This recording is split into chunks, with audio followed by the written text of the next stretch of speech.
A man was asked once to paint a boat. So he went to the store and he bought the necessary paints and brushes that he needed, and he started work painting the boat bright red as the owner had asked him to do.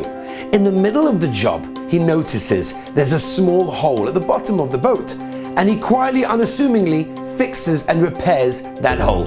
At the end of the day, the boat looks magnificent, bright red, just what the owner wanted. The owner comes in, he says, "That's amazing." He pays him for his work and the worker leaves. The next day, the owner of the boat comes to the worker and gives him a huge check, a large sum of money. The man says, "Sir, you paid me yesterday for the work. You paid me already." He says, "I know. I paid you for the painting job, but what you did was unbelievable." And he told him, "Yesterday night, I came back to my house. I was out all day, and I noticed that my kids had taken the boat after it dried for a fishing trip.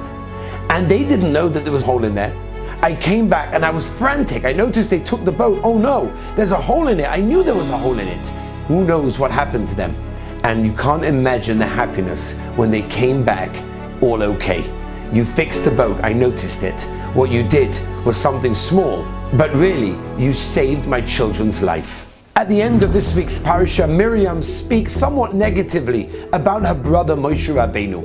We wouldn't exactly consider that to be Lashon Hara, but the Torah does. And therefore she was struck with soras, with leprosy, and had to go into seclusion for 7 whole days. What happened? Tells us the Torah.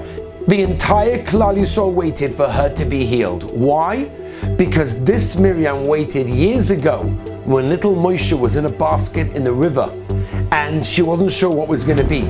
She waited 1 hour for him in order to make sure that he was okay.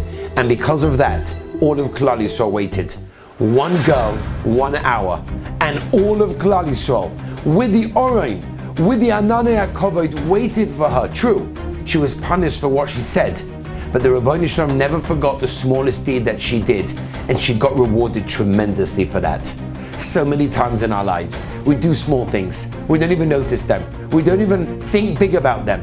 But the Rabbi Shalom does. They may be small in our eyes, but to the Rabbi Shalom's eyes, they're huge. And the reward is waiting for every one of us. Have an amazing Shabbos. To listen to more by Rabbi Avi Wiesenfeld, visit